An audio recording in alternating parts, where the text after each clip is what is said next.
Bonjour à tous, merci d'être là, merci d'avoir choisi cette conférence. Je vais essayer c'est plutôt un retour d'expérience, donc je vais vous présenter certaines choses, mais j'attends de votre part aussi que si vous avez des choses à rajouter, c'est intéressant qu'on échange, puisque je pense que souvent, ce qui est vraiment intéressant, c'est les échanges qu'on peut avoir entre nous dans la communauté. Hop, le petit slide pour les sponsors. Alors c'est important, et en ce moment, moi je suis aussi organise une conférence, et les sponsors, en fait, ça aide, enfin, ça contribue à l'organisation, et des fois, la conférence ne peut même pas se faire s'il n'y a pas de financement pour avoir la qualité du repas, etc. Donc c'est vraiment important d'avoir des sponsors qui nous accompagnent. Donc merci à eux. S'il y a des sponsors qui sont intéressés pour aller sponsoriser d'autres conférences sur la Rhône-Alpes, il y aura Agile Lyon qui sera au mois de juin, ou à ce moment-là. Voilà. Donc je vais ma page de pub. Moi aussi, je ne le fais pas souvent, mais donc je m'appelle Hervé Tran. Je suis indépendant, je fais du coaching d'organisation. Je fais aussi ce qu'on appelle bien, j'appelle ça plutôt du management agile, en fait, parce que la partie accompagnement agilité, elle s'oriente un peu plus sur le côté organisation et leadership. Et je fais aussi des formations, de la facilitation. Et je suis devant vous, donc j'interviens, je prends la parole dans certaines conférences. Ça, c'est le nom de ma société. Alors, il paraît qu'il faut que je parle de moi. On m'a dit qu'il fallait que je raconte une histoire sur moi pour vous intéresser. Je n'ai pas grand-chose à dire, si ce n'est que je viens de la technique. Et donc, à un moment donné, je pensais que tous les problèmes, on pouvait les résoudre d'un point de vue technique. Puis après, je suis passé dans l'organisation, dans le management. Et à ce moment-là, je pensais qu'on pouvait résoudre tous les problèmes par organisation. Puis il y a des gens qui l'ont dit, de toute façon, si vous n'y arrivez pas, c'est que vous ne savez pas vous organiser. Et puis, plus ça va, plus je me rends compte qu'en fait, non, tout ça, c'est vraiment une question de personne. Et en fait, finalement, de volonté de faire des choses ensemble et de collaborer. Et les projets qui réussissent, finalement, ce n'est pas des problèmes techniques, ce n'est pas des problèmes d'organisation, c'est vraiment des problèmes en fait, de comment on travaille ensemble et comment on a envie de travailler ensemble, surtout. Alors, comme je dis, je voulais que ça soit un peu interactif. Et puis, des fois, quand je parle beaucoup à l'avant, il n'y a plus de temps pour les questions. Donc, je vais prendre les questions au début. Donc, la question, c'est voilà, quelles sont les questions que vous souhaitez me poser?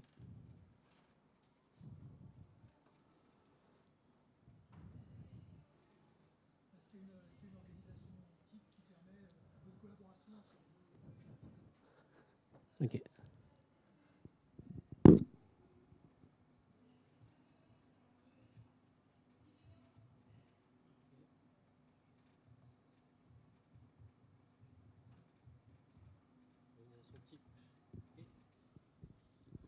Enfin, je m'étais dit, s'il n'y avait pas de questions, comme ça, je terminais la conférence, comme ça, vous gagnez tous 1 heure de votre vie.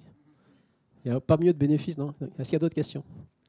Je vous prendrai les questions au fur et à mesure, mais c'est intéressant pour moi aussi, finalement, savoir qu'est-ce que vous posez comme question pour essayer d'y répondre aussi, peut-être, pendant les sujets. Donc, une question, est-ce qu'il y a une organisation type? Ok. Est-ce qu'il y a d'autres questions que vous posez? Si vous êtes ici, peut-être que vous posez des questions sur le sujet.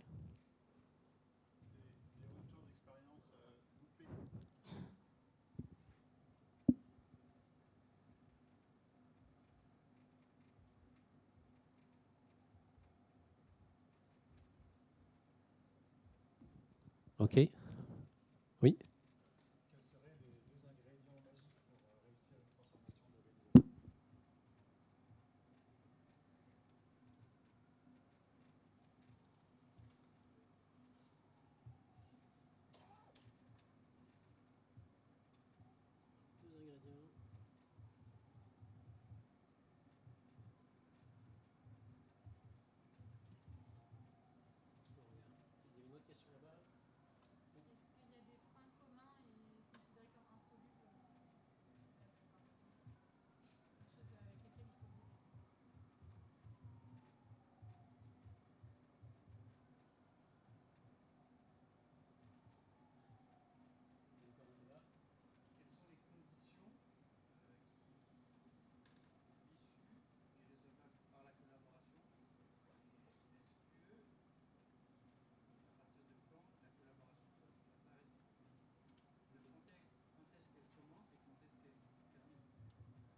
Ok, c'est bon. Ah, encore une. Oui, il faut peut-être plusieurs, oui.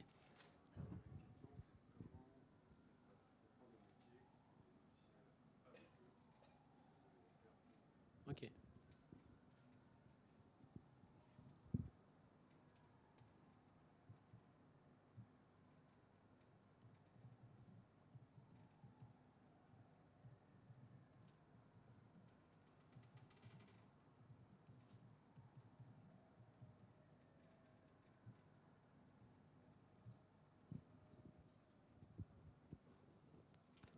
Ah, mais en fait, je pensais que j'étais. Vous ne voyez pas ce que je tape. C'est le problème du partage, c'est que j'ai pas partagé. Enfin, c'est bizarre. En fait, j'ai noté ça dans un tableau Miro en post-it. J'essaierai de le partager tout à l'heure. Est-ce qu'il y a d'autres choses? Après, on va les prendre aussi en fur et à mesure, mais je vais revenir dessus. Et là, ça ne s'affiche plus.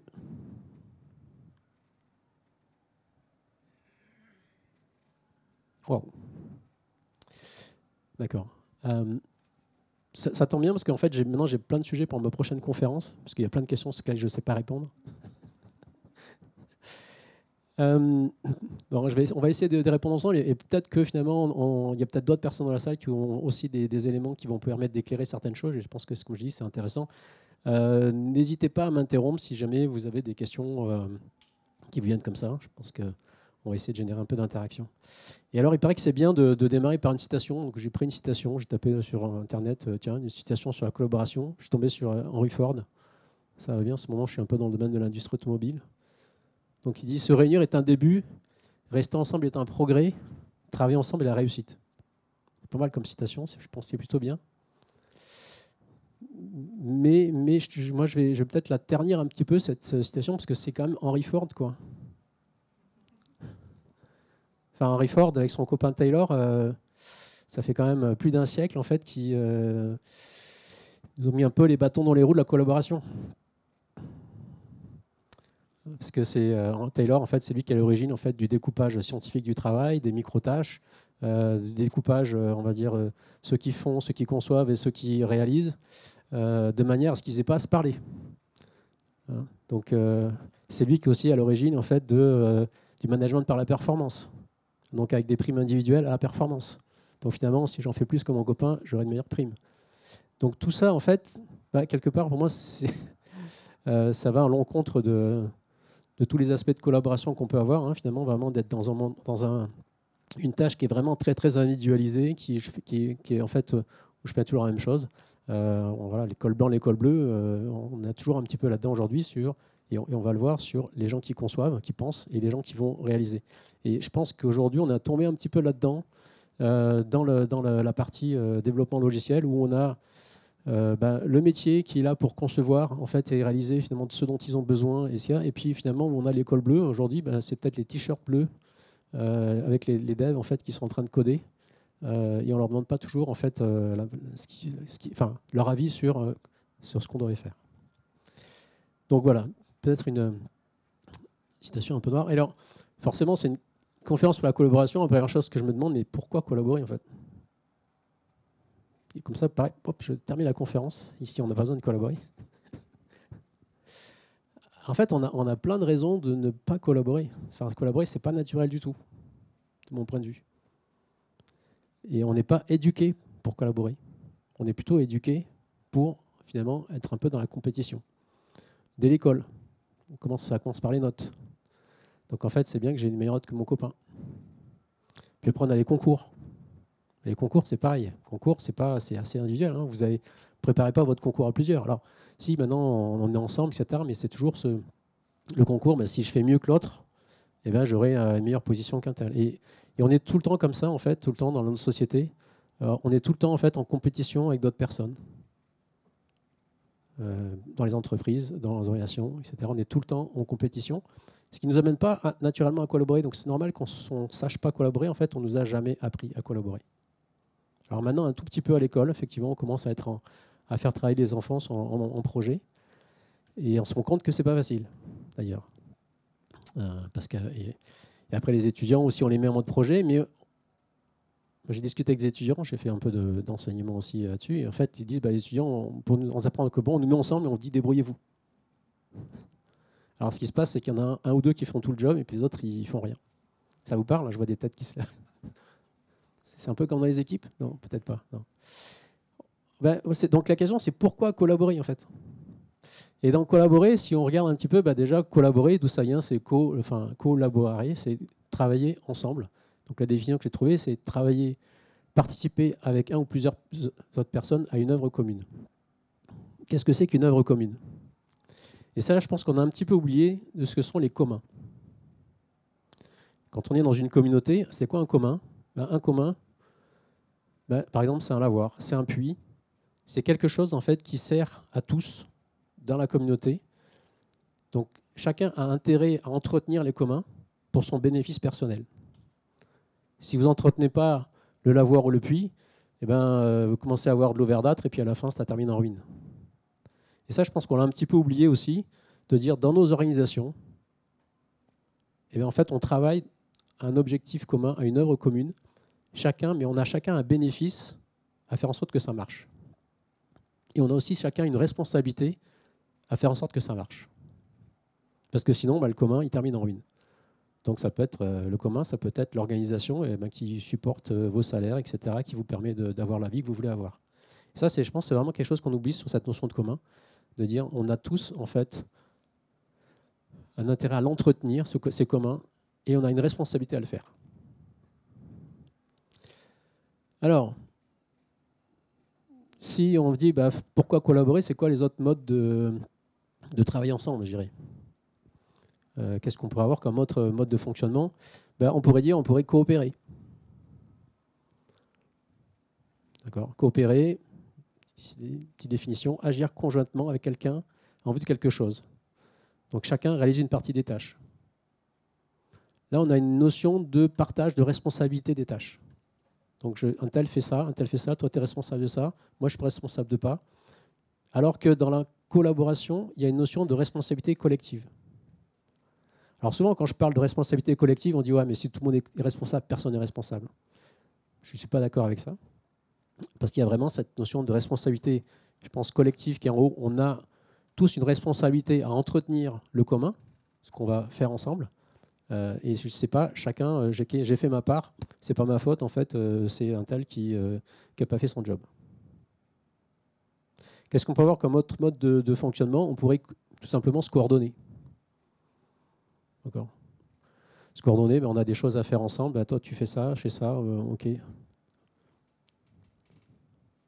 Là, on n'a quasiment pas besoin de se parler. D'accord. Mais ce qui est plus intéressant, finalement, je me dis, c'est qu'on a peut-être différents modes de fonctionnement. Ils sont tous bons. En fait. On ne dit pas que ça répond un petit peu à la question de quand est-ce qu'il faut commencer à collaborer ou à arrêter. Mais c'est vraiment de se dire, finalement, dans quelle situation, dans quel contexte, ça peut être le plus adapté, en fait, ces différents modes de fonctionnement. Alors, moi, j'aime bien revenir un peu là, sur cette matrice de STC. Je pense que tout le monde la connaît. Les personnes qui ne la connaissent pas. Ok. Ça parle finalement de cette notion de complexité pour dire en fait, ici, il n'y a pas de... Si, mais ça on ne le voit pas. Ici, quand on est là, où en fait, vous savez quel est le besoin, qu'est-ce qu'on doit faire finalement, c'est quoi notre besoin, le quoi. Si vous savez ce qu'il faut faire, c'est plus vous le savez, plus c'est simple. Et puis moins vous savez quoi faire, plus ça devient compliqué, complexe. Et puis pareil dans la solution, dans le comment. Donc finalement, si vous savez comment le faire, c'est quelque chose de simple. Donc si vous savez quoi faire et comment le faire, c'est très simple. Par contre, si vous ne savez pas quoi faire ni comment le faire, ça devient complexe, voire complètement chaotique. Pas. Et moi, j'aime bien rajouter un axe supplémentaire, en fait, qui est le nombre de personnes, sont les personnes. Parce que savoir quoi faire et comment, plus vous avez de personnes, plus vous avez des avis différents sur ce qu'il faut faire et comment il faut le faire. Donc ça rajoute en fait un certain nombre de complexités. Collaborer à deux, ce n'est pas la même chose que de collaborer à 100 ou 150 personnes.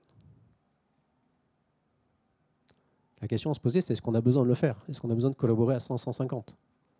Ça, c'est peut-être une autre question. Alors, forcément, quand on parle de complexité, on revient sur le framework de Greenfield de Dave Snowden. Tout le monde connaît? Qui ne connaît pas? OK. Ça, c'est quelque chose que j'utilise moi très souvent, en fait, pour me dire dans quel contexte je me situe pour savoir quel comportement avoir.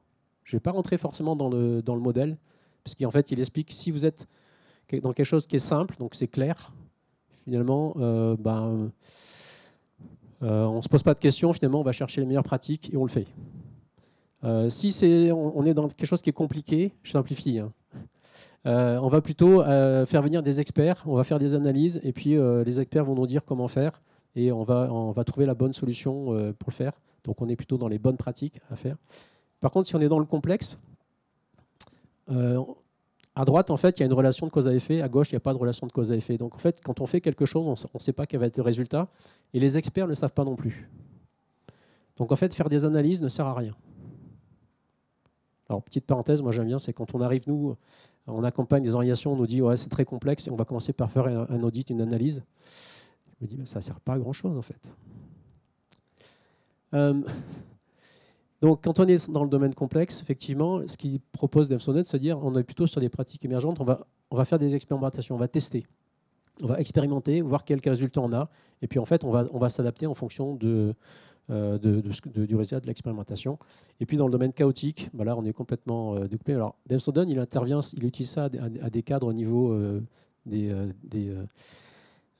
nations. Donc, en fait, pour lui, le chaos, c'est la guerre, c'est le Covid, des choses comme ça. Donc, il dit qu'il vaut mieux pas trop y aller. Voilà. Ou quand on y est, il faut peut-être sortir le plus vite possible. Je ne vais pas rentrer dans le détail, c'est très intéressant. Il y a une vidéo, si vous êtes intéressé, une vidéo de 8 minutes de Dave Snowden qui explique ça. Vraiment, c'est très clair et c'est très intéressant. Et moi, vraiment, c'est quelque chose que j'utilise souvent pour me dire dans quel contexte je suis et finalement, quelle posture je dois adopter. Est-ce que c'est simple et on va chercher, il y a un truc qui existe déjà et on va l'utiliser. Est-ce que c'est compliqué et là, il faut faire venir des experts et on va faire des analyses ou est-ce que c'est complexe et on se lance dans du test expérimental. D'accord.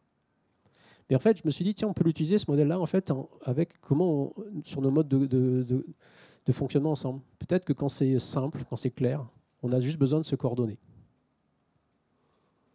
On sait quoi faire, comment le faire. En fait, on s'organise, c'est juste peut-être à se répartir dans le temps les tâches, etc. Et donc, on va se coordonner pour faire ce qu'il y a à faire. Quand c'est compliqué, peut-être qu'à ce moment-là, on a besoin de coopérer. Faire venir, comme on dit, des experts. Chacun un expert de tel sujet. Toi, tu es expert de ça. OK, tu vas faire cette partie-là. Puis quand tu as terminé, moi, je vais continuer, je vais faire ça, etc. Et là, de mon point de vue, quand on arrive dans le domaine complexe, c'est là qu'on a besoin de collaborer. Parce qu'en fait, souvent, on est sur des sujets complexes où il n'y a pas la bonne solution. Et on a besoin d'avoir plusieurs cerveaux, en fait, pour réfléchir et arriver à, je dirais, la meilleure des solutions qu'on puisse avoir, parce qu'il y en a peut-être une multitude de solutions où on n'a jamais la bonne solution. On va peut-être avoir la meilleure solution. Et puis, je me suis dit, mais qu'est-ce qu'on met sur cette partie chaotique? Bon. Et là, je me suis dit, peut-être quand vous êtes dans une partie chaotique, peut-être qu'on retombe dans un modèle de fonctionnement qui est assez dirigiste. Parce que l'objectif, c'est de sortir de ce modèle, de ce mode de fonctionnement. Donc là, il y a peut-être un manager qui doit relever les manches et qui doit dire « Ok, c'est comme ça qu'on fait, tac ». Et puis on revient sur une situation qui va nous permettre de collaborer.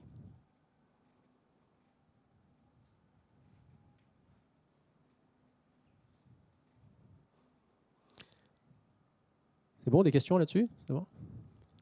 Alors, je dis souvent, on aime bien les modèles, tout ça, j'aime bien. Alors, je dis souvent, les modèles, les modèles, ils sont tous faux, mais certains sont utiles.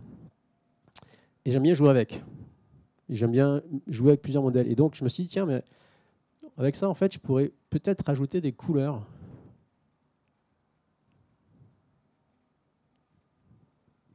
Je pense que ça parle à certains.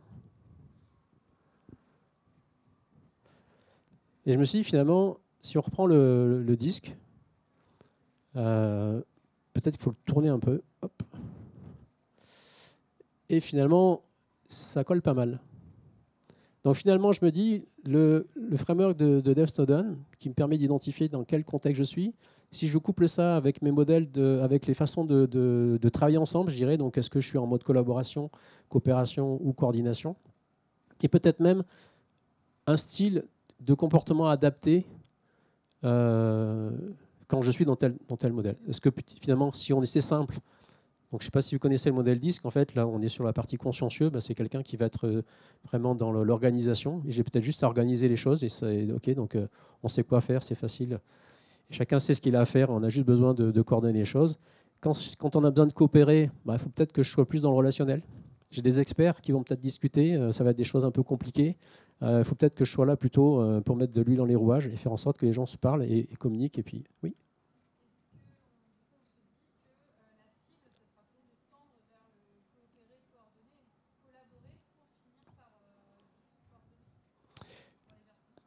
Non, je pense qu'en fait, ça dépend vraiment du contexte. Moi, ce que je me dis, c'est finalement, c'est quel comportement adapter en fonction du contexte. Et donc, j'essaie de revenir sur un contexte qui est comme ça. Mais effectivement, aujourd'hui, c'est une des choses, on dit, on a des systèmes qui sont trop complexes. On essaie de les décomplexifier, en fait, de les simplifier. Et de même, on essaie de simplifier l'organisation. On peut peut-être parler un petit peu de la loi de Conway et puis de Team Topologies, par exemple. Ce sont des outils qui vont dire, bah, finalement, je vais peut-être essayer si j'ai quelque chose qui est complexe, je vais essayer de le décomplexifier. Donc peut-être qu'à un moment donné, on a besoin d'être là en mode collaboration, puis se dire, si je veux arriver à être dans un système moins complexe, il faut peut-être que j'arrive à passer en mode coordination. Parce qu'on n'a plus besoin de se parler tous les jours. Je n'ai pas prévu de parler de Conway, mais Conway, ce qu'il dit, c'est que une organisation a tendance à créer des systèmes qui reflètent la complexité de l'organisation et surtout des communications dans l'organisation. Donc plus vous avez une organisation complexe avec des systèmes de communication complexes, plus ce que vous allez créer va être complexe. Donc ce qu'il dit, c'est plutôt réfléchir d'abord à ce que vous voulez construire, l'architecture de ce que vous voulez construire, et calquer l'organisation sur l'architecture de votre produit et non pas l'inverse. Alors ce que je dis souvent aussi, c'est que souvent, les personnes qui sont managers de l'organisation sont les managers, en fait. Et leur outil, c'est l'organisation. Et nous, les coachs, notre outil, c'est l'organisation. Donc, en fait, on commence par travailler l'organisation. S'il y a un truc qui ne va pas, c'est pas grave, on va réorganiser. Après, ça va régler le problème. Mais bon, voilà, quand on dit, en fait, si votre outil, c'est un marteau, ben, tout est un clou. Donc, nous, on travaille sur l'organisation. Ben, en fait, on va penser organisation first. En fait, il faut commencer à penser produit en premier, et ensuite, vous allez travailler sur l'organisation qui découle de votre produit. De manière peut-être à passer effectivement d'un modèle complexe. Si vous avez 150 personnes qui sont en modèle complexe et qui collaborent et que vous avez des communications dans tous les sens, c'est sûr qu'à un moment donné, il faut peut-être essayer de les ramener en partie soit en mode coopération, soit en mode coordination, c'est-à-dire finalement comment est-ce qu'on arrive à travailler ensemble en se parlant moins. Je ne sais pas si j'ai commencé à répondre un peu à la question, mais quelques pistes. Alors, qu'est-ce qui peut nous aider encore à réfléchir sur cet aspect? Je ne vous ai pas donné non, mais en fait, j'ai toute une partie qui est un peu mes réflexions perso là-dessus. Je vous les livre comme ça avec ce qui m'intéresse. Puis après, je vais vous présenter 3 cas concrets, parce que c'était quand même l'objectif, c'est-à-dire que c'est comme ça un Rex. Je vais vous présenter 3 cas concrets et on en discutera avec des choses qui ont bien marché, des choses qui ont moins bien marché. Donc là, vous avez la pyramide de Lencioni, en fait, qui a écrit un livre qui s'appelle Les 5 dysfonctionnements d'une équipe. Et ce qui est intéressant, c'est de se dire, finalement, c'est quoi dans cette pyramide ce qui va faire que ça va bien fonctionner ou pas. Alors, là, on est au niveau d'une équipe, pas forcément au niveau d'une organisation, mais c'est quand même toujours intéressant de penser. Et la base, en fait, ce qu'il dit, c'est l'absence de confiance. Alors, qu'est-ce que c'est l'absence de confiance? C'est l'absence de confiance aussi dans les autres, et c'est la peur peut-être de se montrer vulnérable, de dire « je ne sais pas », par exemple. Donc, et là, on est vraiment sur des notions, pour moi, qui sont la base de toute collaboration, c'est la sécurité psychologique. Je pense qu'on ne peut pas collaborer avec quelqu'un si on n'est pas en sécurité psychologique de pouvoir lui dire en fait ce qu'on a à lui dire. Donc pour moi, c'est vraiment la base de tout. Et puis, forcément, une fois qu'on a ça, je vais pouvoir exprimer ce que je pense, ce que je ressens, etc. Donc peut-être que l'autre personne ne pense pas la même chose, donc on ne va pas avoir les mêmes avis. Donc est-ce qu'on va commencer à discuter? Et avoir peur du conflit, c'est de se dire, finalement, je vais laisser tomber. Je vais plutôt chercher à en faire en sorte que ça se passe plutôt bien. On est content sans forcément dire ok, bah, sur tel sujet, je suis peut-être pas d'accord, et on peut en discuter. Mais ça va être des discussions constructives. D'accord. Puis après, bah, le manque d'engagement,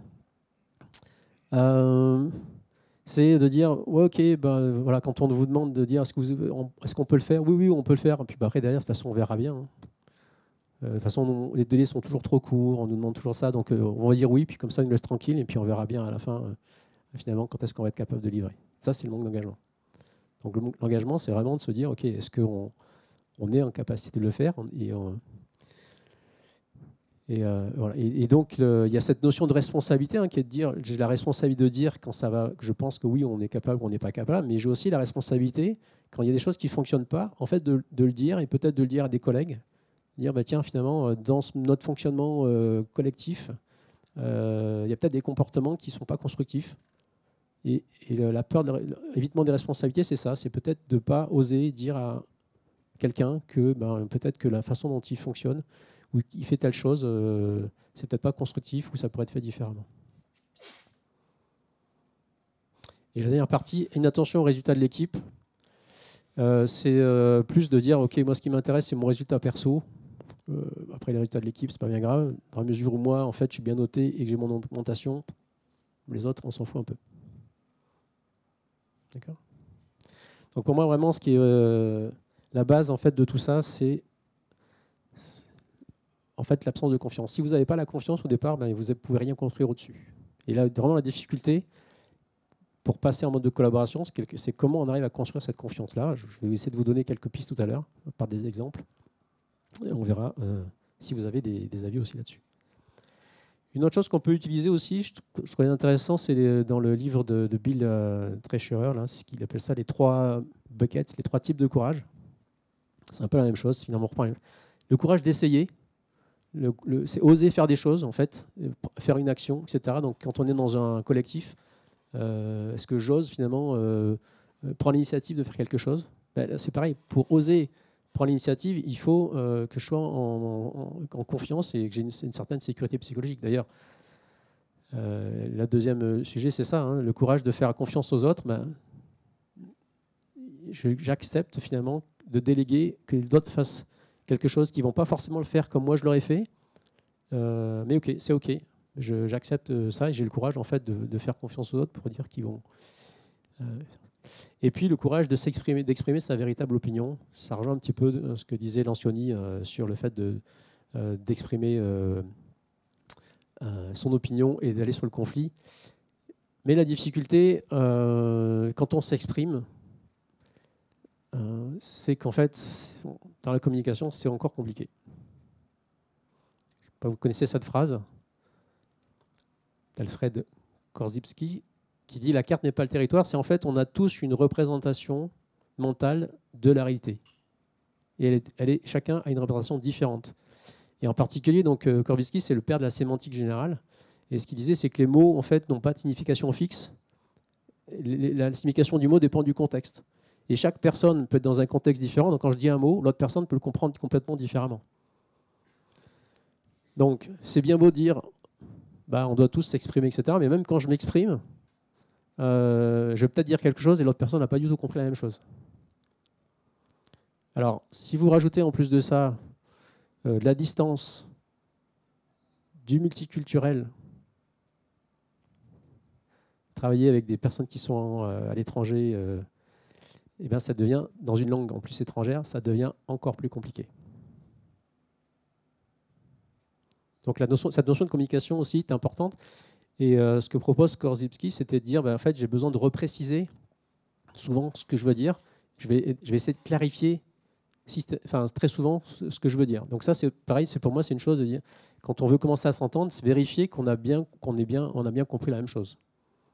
Quitte à ce qu'on demande à la personne, qu'est-ce que tu as compris là-dessus. Alors dans une discussion, ça peut paraître bizarre. Parce qu'effectivement, on se dit, il me prend pour un neuneu, il pense que je n'ai pas compris. Donc là, finalement, j'ai peut-être pas confiance dans le groupe. Ouais. La confiance dans le groupe, c'est ça aussi, c'est de se dire, ok, est-ce qu'on est d'accord qu'on a bien compris tous la même chose Et donc la sémantique générale, bah, c'est un peu ce qui a été repris par René Magritte. Vous connaissez là, dans son tableau Ceci n'est pas une pipe. En fait, il fait un tableau d'une pipe, il écrit Ceci n'est pas une pipe. Oui, ce n'est que sa représentation de la pipe. Mais ce qui est intéressant, c'est qu'il y a eu d'autres personnes qui ont suivi ce courant de pensée, dont Boris Vian, et qui a traduit un livre d'un auteur de science-fiction qui s'appelle Van Vogt. Et donc, je vous invite peut-être à lire ce livre un jour. C'est la science-fiction, mais ça s'appelle Le Monde des Noix. Et ce livre a été écrit finalement comme une vulgarisation de la sémantique générale. Et en fait, j'ai lu ce bouquin quand j'étais ado. Je l'ai relu dernièrement. Parce qu'en fait, il y avait des connexions qui se faisaient avec ce que je faisais dans ma vie pro. Je me disais, c'est quand même bizarre ce bouquin. Et quand je l'ai relu, je me suis renseigné sur la sémantique générale. J'ai découvert que Korzybski, en fait, était à l'origine de ces travaux-là, donc sur cette notion de perception par rapport à la réalité. Et c'est aussi lui qui... ces travaux ont été utilisés, par exemple, pour la communication non violente, comme les bases pour dire communication non violente, c'est vraiment le principe de dire, bah, moi, je comprends quelque chose, l'autre personne voit peut-être différemment, il faut peut-être que j'arrive à me mettre, à essayer de voir la même chose par l'œil de l'autre personne, je dirais un peu, c'est ça. Donc Marshall Rosenberg qui a écrit le livre sur la communication non violente, hein, qui dit les mots sont des fenêtres ou non, ou c'est l'inverse, les mots sont des murs ou peuvent être des fenêtres, je ne sais plus en quel ordre il le dit, mais en fait, la façon dont vous dites les choses et les vocabulaires que vous utilisez, ça peut soit vous ouvrir sur la communication, soit fermer la communication. Donc la communication aussi est importante, effectivement, dans la collaboration. Faire attention à ça. Alors, je vais vous proposer quelques outils qui permettent peut-être de mieux comprendre l'autre. Là, ici, c'est l'anagramme. En fait, l'anagramme, c'est 9 visions du monde. C'est-à-dire que on a chacun peut-être une représentation différente et l'anagramme permet de dire, voilà, peut-être on a certaines façons de voir le monde. Et si on arrive à mieux se connaître, finalement, on comprend mieux l'autre et on va peut-être pouvoir s'adapter à l'autre personne, à ses compréhensions. Alors, ça, c'est des trucs qui fonctionnent, de mon point de vue, très bien en niveau équipe. Si vous voulez consolider un fonctionnement d'équipe, ça va bien. Par contre, au niveau d'une organisation, ça devient un peu compliqué de le faire à 100, 150 personnes. Un peu plus simple, on a parlé, il y a le disque, vous connaissez. Il y a les styles sociaux, pour ceux qui... Parce que des fois, le disque est des fois un peu clivant, quand le terme dominant... donc, vous avez les styles sociaux qui représentent beaucoup le disque. Et moi, il y a une chose que j'aime bien, c'est les Moving Motivators. En fait, qui est un petit atelier outil qui permet en fait vraiment de partager. En fait, c'est quoi mes facteurs de motivation, c'est quoi ce qui est important pour moi. Et je me rends peut-être pas compte que moi, il y a un truc qui est pas important pour moi, qui est très important pour le collègue. Et comme c'est pas important, je vais peut-être aller le piétiner là-dessus et ça va lui faire très mal. Donc il va réagir fort, je comprends pas, et puis finalement ça part et puis on s'entend plus, on veut plus se parler, etc. Donc ça, je pense que c'est intéressant de des petits outils que je peux vous proposer pour faciliter en fait un peu la connaissance des uns des autres, faciliter la collaboration, mais ça toujours dans une optique plutôt d'équipe que d'organisation. Alors j'avais envie de faire un petit zoom sur le disque.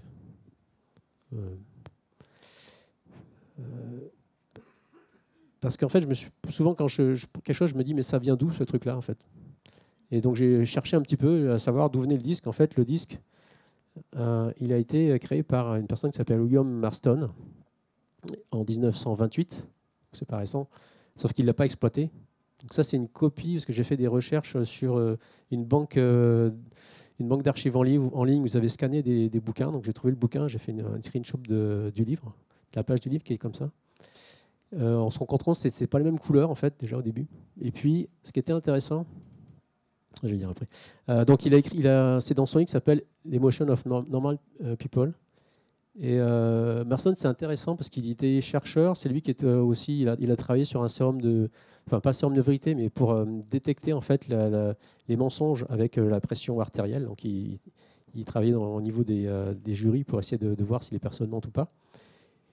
Et il est aussi l'auteur du personnage Wonder Woman. Parce qu'il estimait que les femmes étaient plus honnêtes et plus fiables que les hommes, et il voulait créer un super-héros femme à la place pour contrebalancer Superman. C'est pour ça que je trouve ça rigolo, on découvre des choses quand on fait des recherches comme ça. Et si je reviens sur le disque, à l'origine du disque était un peu différente par rapport aux axes. C'est que il regardait plutôt finalement quel était stimuli interne et stimuli externe. Donc finalement, c'est moi par rapport à mon environnement extérieur. Et est-ce que je considère l'environnement comme étant favorable ou hostile?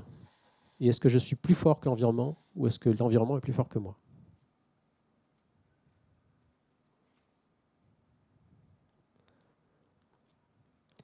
Et je trouve ça intéressant de revenir sur cette notion d'environnement et de se dire, finalement, si je considère que l'environnement est plutôt hostile et que je suis plus fort que l'environnement, finalement, je vais aller être plutôt un peu en mode acteur. Je vais aller me confronter à l'environnement. Je vais aller me battre. Si jamais je considère que l'environnement est plus fort que moi, je vais peut-être mettre des règles en fait, de fonctionnement. Je vais essayer de le régir, en fait, donc de le cadrer, de mettre des règles de fonctionnement. Et puis, par contre, si je considère que l'environnement est favorable et que je suis plus fort que lui, je vais jouer avec, je vais l'influencer.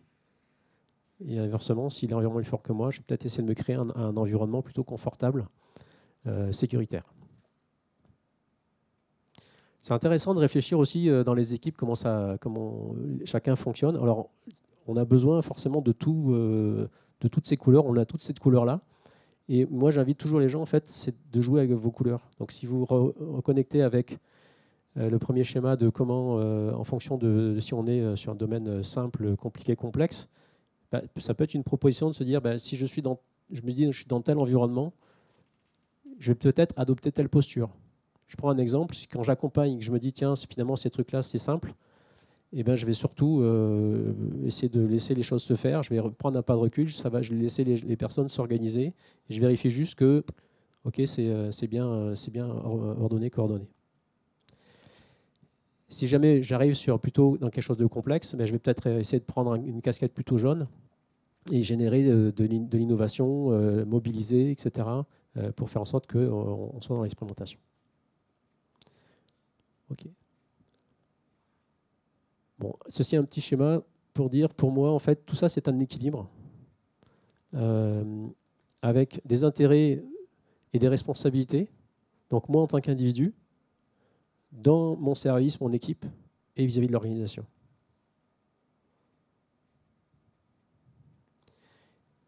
Et chacun a des responsabilités autour de ça, en équilibre.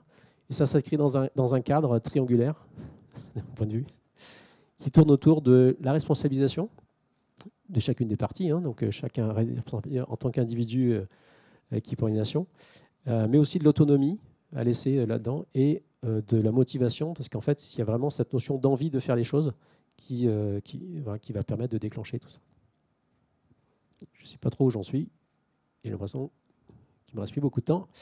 Je vais passer ça. Alors, en fait, la question, c'est qu'est-ce qu'on fait de tout ça? Je parle toujours beaucoup. Je vais vous présenter, là, peut-être rapidement, 3 cas concrets en fait, que j'ai accompagnés. Donc au départ, c'était un peu le cas idéal. En fait. C'était une PME de 500 personnes, métier gestion de bâtiment. En fait, ils sont lancés dans la refonte de leur SI métier alors qu'ils n'étaient pas du tout dans l'informatique. Donc c'est un projet qui était très ambitieux.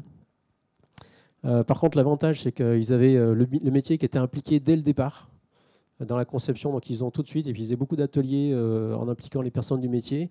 Donc là, ils fonctionnaient avec des feedbacks fréquents. Donc chaque fois qu'ils construisaient un truc, ils allaient le présenter au métier. Et puis donc des livraisons, etc. Et un truc que j'ai vu quasiment que là, c'est qu'en fait, les développeurs allaient sur le terrain à la rencontre des personnes. Donc là, j'ai des développeurs qui allaient dans les bâtiments, allaient avec les installateurs et qui allaient regarder comment ça se passait. Donc ils développaient des applications mobiles en fait pour scanner des codes, etc. Et donc le développeur, quand il revient, il dit en fait, mon application ne marche pas, les gars, ils n'ont pas les mêmes doigts que moi, ils font 2 fois le truc, donc ils ne peuvent pas cliquer sur les mini-icônes tout jolies qu'on a fait, on va leur faire des gros carrés.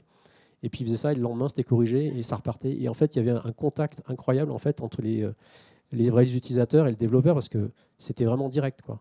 C'était voilà, autonomie des équipes, support de management. Mais il y a toujours des côtés un peu moins bons. C'est en fait, on avait un peu du mal à savoir où on allait. C'est-à-dire que les priorités changeaient un peu en permanence. Un jour, il fallait faire comme ça, il fallait faire ci. Et donc, on arrêtait ça. Hop, comme les équipes étaient très adaptables, c'était facile. On dit aujourd'hui, faites ça, le lendemain, vous faites ça. Donc, ils n'arrêtaient pas un peu de changer. Et en fait, il n'y avait pas vraiment de stratégie de déploiement. Ce n'était pas basé sur des éléments concrets. C'était plus, il y a un tel qui a dit ça, donc il faut le faire, un tel qui a dit ça, qu'il faut le faire. Voilà. Donc projet qui était peut-être trop ambitieux, et la manière dont ils l'ont pris, c'est qu'ils ont vraiment repris leur process quasiment complet, alors que je pense qu'ils auraient peut-être essayé de découper le process en plusieurs petits morceaux pour essayer de livrer des bouts de process plutôt que d'essayer de livrer presque complet, ce qui a conduit à des surinvestissements de certaines personnes. Et puis en fait, malheureusement, c'est ce qu'on peut constater, c'est qu'avec le Covid qui est arrivé, la direction a pris peur, a repris le contrôle de tout ça. Et après, vraiment, de tout ce qui a été mis en place en termes de fonctionnement, aujourd'hui, ils sont revenus dans un fonctionnement qui est tout à fait classique, je dirais, et beaucoup plus contrôlant qu'à l'époque. Donc on peut se poser la question de la résilience de ce fonctionnement-là. Mais voilà, quelques exemples. En fait, là, en fait, vous voyez ici, vous avez les développeurs qui font des démos aux utilisateurs régulièrement. On avait couvert les murs de post-it à l'époque.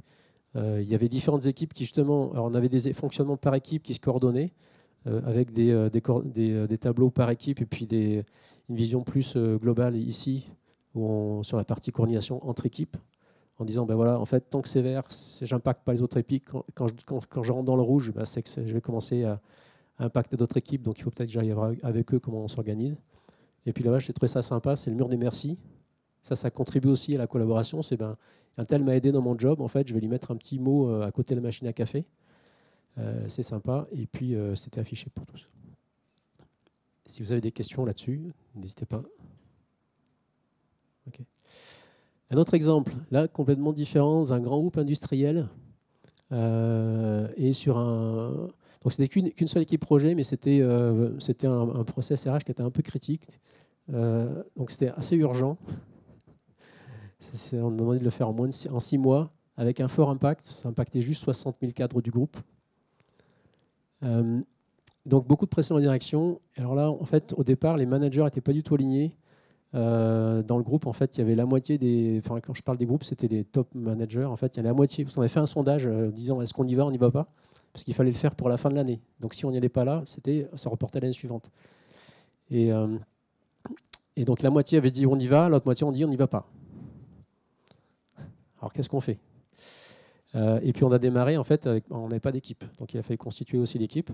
Alors comment on a réussi à faire passer la chose ? C'est que déjà, en fait, j'ai essayé de faire passer en disant, finalement, si on considère que cette année, ce n'est pas la vraie application de l'emploi, c'est juste une application de test. On va tester, on va apprendre. Combien vous êtes prêts à mettre pour apprendre ? Et comme ça, on apprendra, et l'année prochaine, on développera, si ça marche, enfin, on fera la vraie application. Et à partir du moment où on a dit c'est que du test, donc on a gardé l'ancien système en place en disant les personnes auront le choix, ils utiliseront l'ancien système, et puis s'ils voudront, ils pourront utiliser une partie du nouveau système. Et c'est passé. En fait, on a dit ok, on y va, parce que de toute façon, il n'y a plus d'enjeu.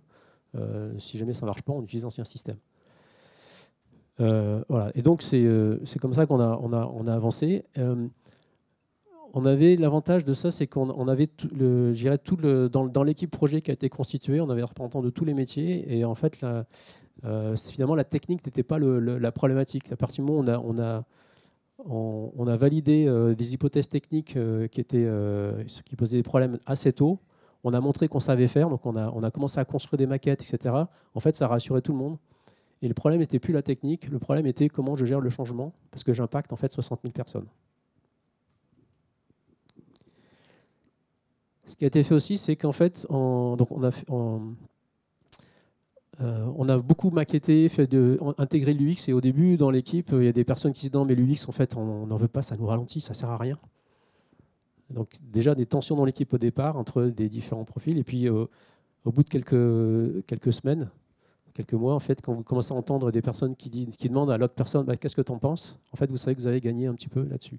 Alors, comment on a fait pour que ça prenne au niveau de l'équipe? En fait, on les a mis ensemble. C'est-à-dire qu'on a dit 2 jours par semaine, enfin c'était 2 demi-journées par semaine, toute l'équipe se réunit en même endroit et on travaille tous ensemble sur l'ensemble des sujets sur lesquels on a travaillé. Ce qui était intéressant, c'est qu'en fait, j'ai le sponsor qui venait à certains ateliers. Et quand vous avez le sponsor qui est assis au côté du développeur et qui lui dit « Est-ce qu'on pourrait faire ça ?» et que le développeur répond « Oui, mais voici l'impact », il dit « Ok, laisse tomber ». C'est assez rapide, en fait, on a coupé énormément de choses, on était vraiment purement à l'essentiel. Et Et en fait, la difficulté, elle a été plus dans la communication et la gestion du changement.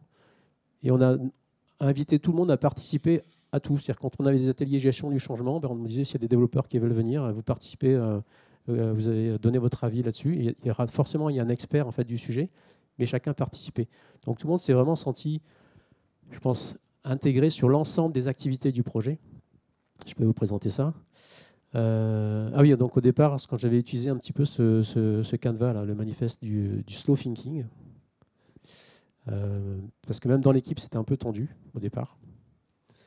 On a mis en place en fait du management visuel pour se coordonner. En fait, je n'ai pas parlé d'agilité du tout. D'ailleurs, les gens me disaient peut-être qu'on devrait faire des sprints. Je dis oh, je ne sais pas. En fait, on avait des objectifs à la semaine. C'est-à-dire qu'on se voyait toutes les semaines avec des objectifs et on revoyait, on disait ok, ça c'est ce qu'on fait la semaine et puis on avançait semaine par semaine. Voilà. Non, on n'a pas de sprint en fait.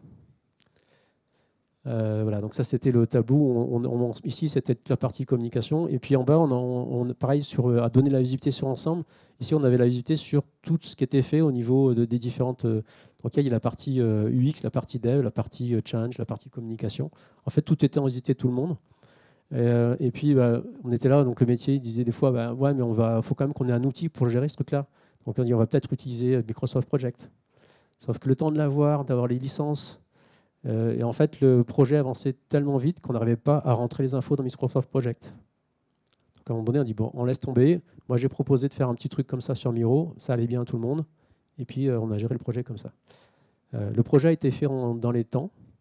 Sur la partie technique, il a été reporté parce que les utilisateurs n'avaient pas eu le temps en fait, de rentrer les informations pour que ça fonctionne. Donc, ça a été reporté à ce niveau-là. Mais la partie technique, en fait, était en place, mais ce n'était pas le sujet. Donc là, l'enseignement de ça, c'est vraiment de mettre les gens ensemble en fait, pour les faire travailler, de s'aligner sur l'objectif, parce qu'au départ, on ne savait pas c'était quoi le périmètre et c'était quand est-ce qu'on le voulait, et puis que tout le monde travaille ensemble sur l'ensemble des sujets. Un dernier exemple, toujours dans le groupe, un groupe industriel, cette fois-ci une organisation qui est beaucoup plus importante, 140 personnes. Un peu compliqué, organisation en silo, multi-site monde. Des gros enjeux au niveau du groupe. Là, de nouveau, en fait, les managers qui ne sont pas alignés. Je me rappelle avoir fait une réunion mémorable avec un peu des managers haut placés où je me suis dit, mais comment je vais pouvoir faire collaborer les équipes si les managers ensemble, ils sont en train de s'écharper? On est un petit peu dans la systémie, là. Vous voyez, enfin, si en haut, ça ne collabore pas, comment vous voulez que ça collabore en dessous? Release trimestrielle avec des tests UAT, donc on sollicite les utilisateurs tous les 3 mois. Et puis au niveau organisation, des micro-équipes, des équipiers qui sont à temps X% dans telle équipe, X% dans telle équipe. Donc en fait, les gens ils passaient à changer de contexte en permanence. Et puis les responsabilités métier IT pas claires, je vais le montrer après. Voilà. Par contre, on est une équipe motivée, métier qui a envie d'avancer. Et puis on a quand même le support du management au niveau du groupe.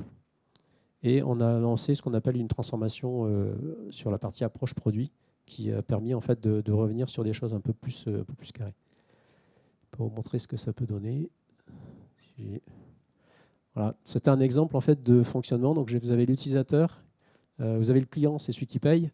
Il parle à un business process owner, un groupe industriel, on a souvent des process owners, qui lui-même parle au product owner, qui passe le relais à un business analyst, qui va donner ça au dev. Derrière, il y a un QA qui va tester. Mais il faut quand même que l'utilisateur teste avant que le DevOps délivre. Oui.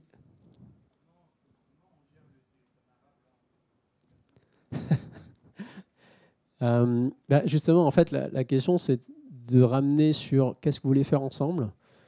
Comment est-ce qu'on a besoin finalement de tout ça ou comment on se coordonne? Alors là, typiquement, il y a une chose, moi, c'est un symptôme que je vois systématiquement quand j'arrive dans les équipes, ils commencent par dire ce qu'il nous faut, c'est un RACI, en fait, vous savez, pour avoir la matrice RACI. Là, c'est un symptôme de dire, bon, ok, vous n'êtes pas en mode collaboration.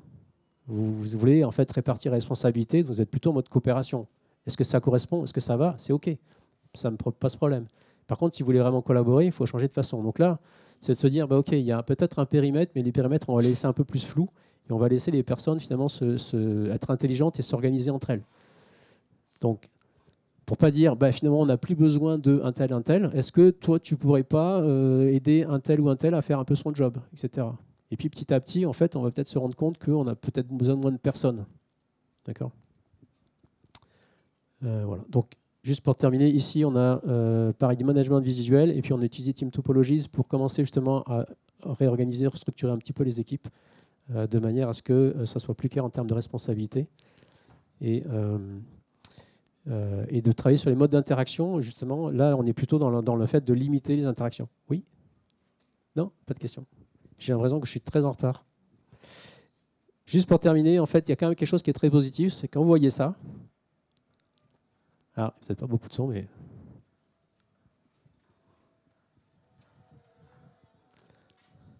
Donc ça, c'est un événement qu'on a fait avec les équipes. Et quand vous voyez une équipe qui fonctionne comme ça, vous dites, bah, finalement, avec cette équipe, on est capable de faire un peu n'importe quoi. Vous savez que vous avez ce côté sécurité psychologique qui dit s'ils sont capables de faire ça, finalement, moi, je pense qu'ils sont capables d'aller un peu n'importe où. Il faut juste qu'on les accompagne. Et ça, finalement, c'est pour moi ce qui est assez important. Cette notion de confiance. Une petite chose que j'utilise souvent, c'est on dit souvent il faut des indicateurs. Moi, j'aime pas la notion d'indicateur, je préfère la notion de mesure. Et souvent, on ne peut pas mesurer, et je préfère la notion d'observable. Typiquement, ce qu'on vous a montré avant, c'est un observable qui, quand j'arrive dans une équipe, quand vous avez des discussions, c'est quoi le niveau de discussion que vous avez dans une équipe, vous savez un peu quel est le niveau de sécurité psychologique que vous pouvez avoir. Quand vous faites la météo, par exemple, perso dans l'équipe, en fonction de ce qui est échangé, ça vous permet de dire, OK, l'équipe elle est en confiance, ils échangent certaines choses plutôt perso, ou ça reste très pro, et donc en fait ça permet de savoir un peu là-dessus. Donc il y a cette notion d'observable, parce que des fois on n'a pas de mesurable, mais c'est toujours intéressant de dire, ben voilà, moi ce que j'ai observé c'est ça. Faire des choses ensemble, je l'ai dit, pour moi c'est ce qui a vraiment créé la confiance en fait dans l'équipe sur ce projet qui était assez critique, où les gens, en faisant les choses ensemble, ont découvert que finalement mais leurs collègues ils travaillaient bien aussi, et ils ont appris à leur faire confiance. Ça permet de créer la confiance. Partager une vision commune, ça c'est essentiel. Mais je dirais, commençons par faire des choses ensemble, et après on va construire la vision. Parce que souvent on veut essayer de construire une vision, alors qu'on se dit, mais pourquoi on a besoin de travailler ensemble? Donc peut-être que commençons par faire des trucs ensemble, n'importe quoi, faisons des trucs ensemble, et ensuite ensemble on va construire la vision. D'accord.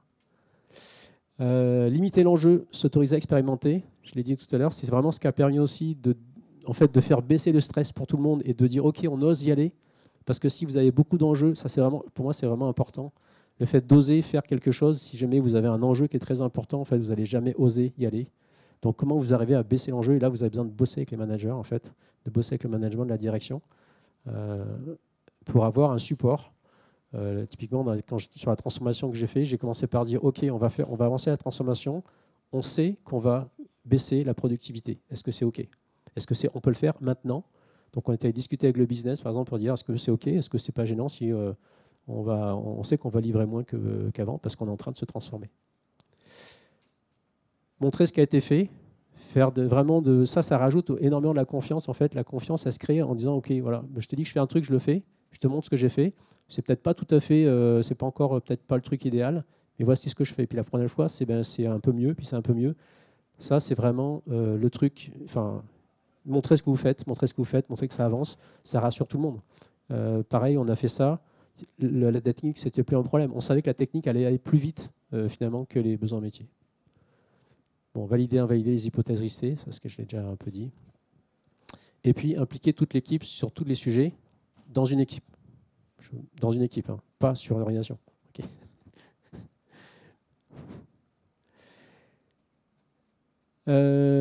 Alors, il faudrait que je retourne sur les questions. Petite session personnelle. Hop. Je vais retourner sur les...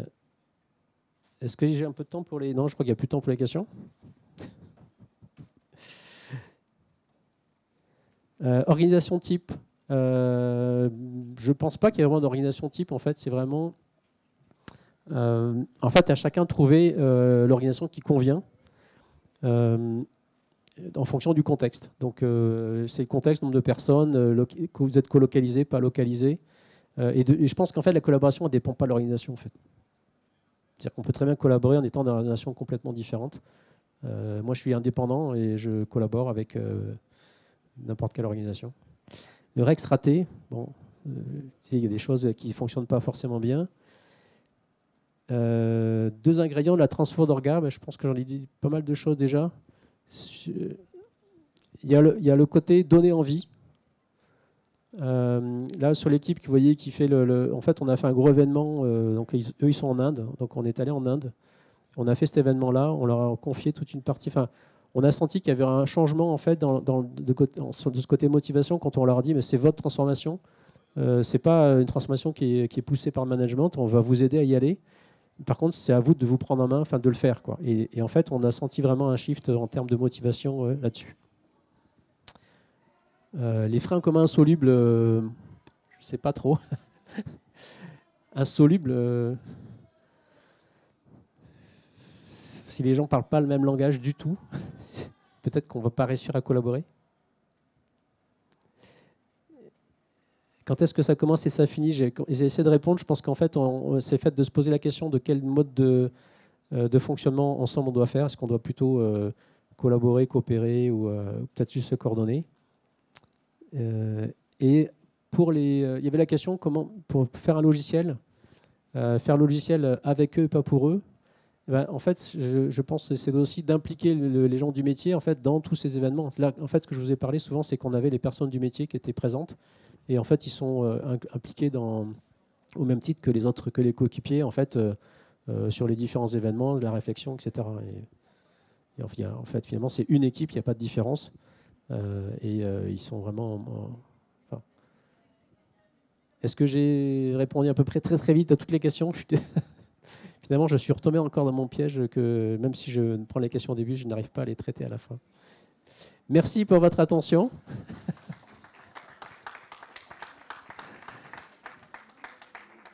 Et bonne continuation. Je suis disponible s'il y a vous voulez venir discuter avec moi sur certains sujets.